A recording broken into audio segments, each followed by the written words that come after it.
এটা যে বিশ্বাস করবে না সে কাফের। মুহাম্মদ সাল্লাল্লাহু আলাইহি সাল্লাম আল্লাহর শেষ নবী, এই কথাতে বিশ্বাস করবে না সে কাফের। তাকে যে কাফের বলবে না সেও কাফের। আল্লাহ তাআলা তার হাবিব মুহাম্মদ সাল্লাল্লাহু আলাইহি সাল্লামকে ১৫০০ বছর আগে প্রেরণ করে নবুয়ত রিসালাতের দরজা চিরতরে বন্ধ করে দিয়েছেন। ওনার পরে আজ পর্যন্ত কোন প্রকারই নবী কিংবা রাসূল আসে নাই, এখনো নাই, কিয়ামত পর্যন্ত আসবে না।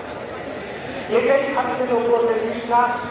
এই বিশ্বাস ছাড়া কেউ মুসলমান হতে পারে না। আমাদের দেশে যারা প্রচলিত রাজনীতি করে, তারা সেকুলার রাজনীতির দোহাই দিয়ে কাদিয়ানীদেরকে অমুসলিম ঘোষণা করতে চায় না। তাদের কাছে আমার প্রশ্ন, সেকুলার রাষ্ট্র আর গণতান্ত্রিক রাষ্ট্রের শুধু কাজ অমুসলিমদের স্বার্থ রক্ষা করা, আর দেশের প্রকৃত মালিক যে মুসলমান, যাদের ট্যাক্স আর ভ্যাটের টাকায় সরকারের মন্ত্রীদের গাড়ির পেট্রোল চলে, সে মুসলমানদের মৌলিক দাবি আদায় না করা হয়, যে সংবিধানে সেই সংবিধানও মানি না, সনদও মানি না। প্রিয় বন্ধুগণ, খাতমে নবুয়তের জিহাদ সবচেয়ে বড় জিহাদ। খাতমে নবুয়তের আন্দোলন সবচেয়ে বড় আন্দোলন। আপনারা আগেও শুনেছেন, রাসূলুল্লাহ সাল্লাল্লাহু আলাইহি সাল্লামের জামানায় 10 বছরের যুদ্ধে ইসলামের পক্ষে এবং বিপক্ষে মোট মানুষ নিহত হয়েছিল 1018 জন। আর সিদ্দিক আকবরের জামানায় মুসাইলামাতুল কাজ্জাবের বিরুদ্ধে যে অভিযান হয়েছিল, সেই যুদ্ধে 1000-এর উপর সাহাবী শাহাদাত বরণ করেছিলেন। যুগে যুগে মিথ্যা নবুয়তের দাবিদাররা যখনই এসেছে, উম্মতের মুসলমান তরবারি দিয়ে ফয়সালা করেছে।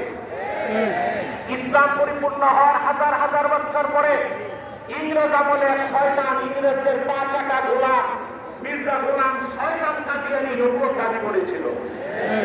তাকে আমি গোলাম আহমদ করি না, কাফের কখনো গোলাম আহমদ হতে পারে না। কাজ্জাব কাদিয়ানী ছিল গোলাম শয়তান কাদিয়ানী।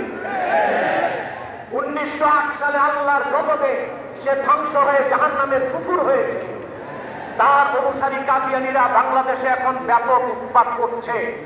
আপনারা জানেন, বর্তমান সরকার দায়িত্ব নেবার পরে বাংলাদেশের বিভিন্ন জায়গায় কাদিয়ানীদের নতুন নতুন আস্তানা গড়ে তোলা হয়েছে।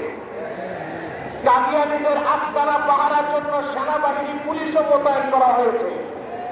যদি তারা সংখ্যালঘুই হয়ে থাকে, তাহলে তাদেরকে সংখ্যালঘু ঘোষণা করতে সমস্যা কোথায়?